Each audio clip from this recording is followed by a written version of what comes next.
Yeri gəlmişkən Erdoğan elə dünənləri bu məsələdə Sayın Erdoğan münasibət bildirdi və dedi ki, Azərbaycan və Gürcüstan bu istiqamətdə lazım işlər görür. Yəni ki, bu qəzanın belə deyək, hələ ki qəza məsələsi kimi irəli sürülür.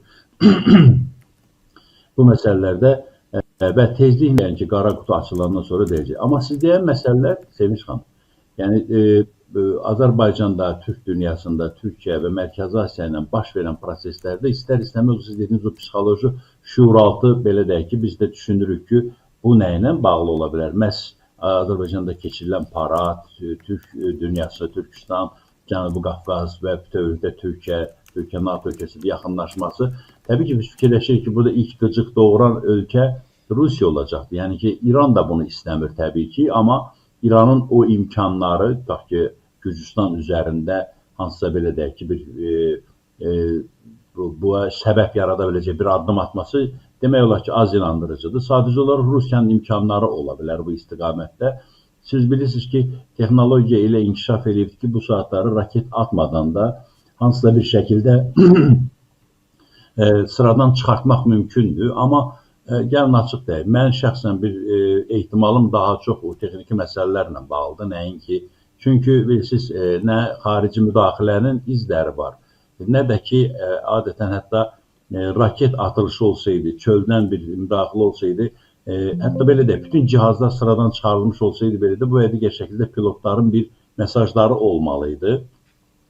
Heç bir çağırış olmayıbdır. Hava hücumundan müdafiə sistemləri istəyir, Gürcüstanın istəyir, Azərbaycanın hansısa xarici müdaxilə haqqında heç bir konkret belə deyək ki, informasiyası yoxdur, olmayıbdır. Türkiyənin özündə də artıq bəzi mütəxəssislər, düzdür, orada bəzən müxalif olanlar da var, nə mənada ki, yəni ki, 2010-cu ilə qədər istifadə olunmuş, Səudiyyə Ərəbistanı tərəfindən istifadə olunmuş bir təyyarənin artıq bütün belə deyək də 58 yaşı var və 58 yaşlı təyyarə artıq işləyib qutarıb və həmən günü də faktiki o qədər reyslər eləyib ki, o təyyarə. Yəni ki, Kayseri, İstanbul, əksinə, sonra Trabzona, Trabzondan Gəncəyə, Gəncədən geriyə və bu istiqamətdə işlər gördüyünə görə daha çox onun işlənmiş, yəni o metalın, materialın artıq öz dövrünü başa çatması ilə əlaqədar fikirləşirlər ki, yəni ki, daha çox ehtimal budur. Çünki ucuz alıblar, o vaxtda 3 və 4 dənə təxminən elə bir təyyarə alıblar, çox ucuz başa gəlibdir və artıq onlardan da istifadəni bir növ dayandırıblar.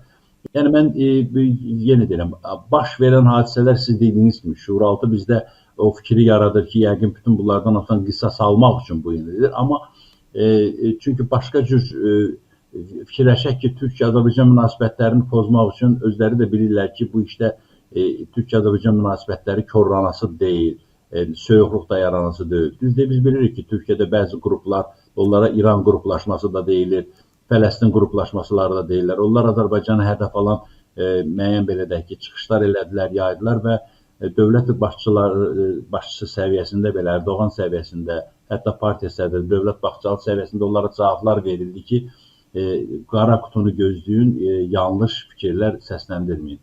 Mən də hesab edirəm ki, qara qutunun belə gec oxunması da bilinmir ki, hələ nəyə belə gecikir. İndi mütəxəssislər adətən bilirlər ki, bir həftə ərzində bu adətən bir oxunma ehtimalı mümkündür ki, yəni ilkin informasiya. Görünür, burada da bir siyasi çalarlar var hələ bizim bilmədiyimiz, yəqin açılacaqdır, deyiləcəkdir. Mən yenə deyirəm, amma burada kənar müdaxilə, xarici müdaxilə ehtimalı çox azdır.